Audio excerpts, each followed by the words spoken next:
Tesla के मालिक Elon Musk ने भारत के इलेक्टोरल सिस्टम की तारीफ की है। मस्क ने कहा है कि भारत ने एक ही दिन में 64 करोड़ वोट गिनकर चुनाव का फैसला सुना दिया। वहीं अमेरिका के कैलिफोर्निया में अभी तक 5 नवंबर को हुए चुनावों के लिए गिनती जारी है। भारत में 23 नवंबर को महाराष्ट्र और झारखंड विधानसभा समेत 13 राज्यों में विधानसभा उपचुनावों में डाले गए वोटों की गिनती हुई है। मस्क ने भारत की मतगणना की तारीफ में सोशल मीडिया प्लेटफॉर्म एक्स पर पोस्ट की।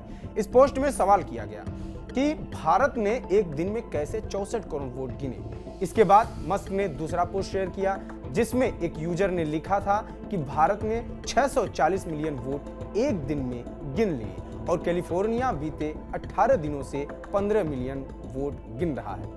मस्क ने इसे दुखद बताया।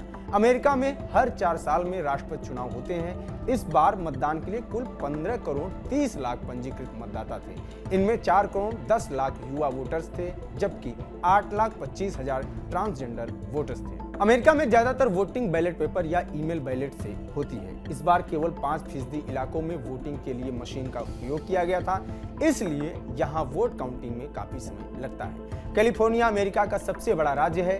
यहाँ 3 करोड़ 90 लाख लोग रहते हैं। 5 नवंबर को हुए राष्ट्रपति चुनाव में 1 करोड़ 60 लाख मतदाताओं ने वोट डाले थे, लेकिन मतदान के 2 हफ्ते बीत जाने के बाद भी 3 लाख वोटों की गिनती होना अभी बाकी है। हालांकि कैलिफोर्निया से डेमोक्रेटिक पार्टी की उम्मीदवार कमला हैरिस को जीत मिली है। अमेरिका में राष्ट्रपति पद के लिए हर 4 साल में चुनाव होते हैं। सभी 50 राज्यों में एक ही दिन चुनाव कराने के लिए साल 1845 में कानून बनाया गया था। इस कानून के तहत नवंबर के पहले हफ्ते में मतदान होते हैं। अमूमन 1 नवंबर से 8 नवंबर तक के बीच में वोटिंग की जाती है, लेकिन 1 नवंबर को पहला मंगलवार होता है तो उस दिन वोटिंग नहीं होती। इसकी वजह 1 नवंबर को ईसाई ऑल सेंट्स डे मनाते हैं। इस बार 5 नवंबर को वोटिंग हुई और अगले ही दिन से नतीजे आने शुरू हो गए। चुनाव में स्विंग स्टेट्स काफी अहम भूमिका निभाते हैं। इस बार 7 स्विंग स्टेट्स थे, जिनमें Arizona, Georgia, Michigan, Nevada, North Carolina, Pennsylvania और विस्कॉन्सिन शामिल थे। डोनाल्ड ट्रंप सभी 7 स्विंग स्टेट्स जीतने में कामयाब रहे।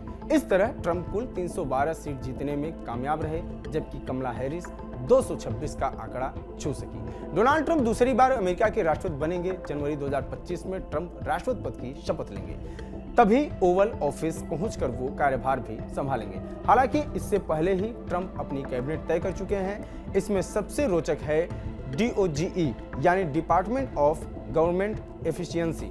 इस विभाग की जिम्मेदारी टेस्ला के CEO एलोन मस्क और कारोबारी विवेक रामास्वामी को सौंपी गई है। यह विभाग सरकार को बाहर से सलाह देगा। साथ ही इसकी जिम्मेदारी ब्यूरोक्रेसी को क्लीन करने और सरकारी खर्चों को कम करने की होगी। देश दुनिया की तमाम खबरों के लिए बने रहिए TV9 डिजिटल के साथ। नमस्कार।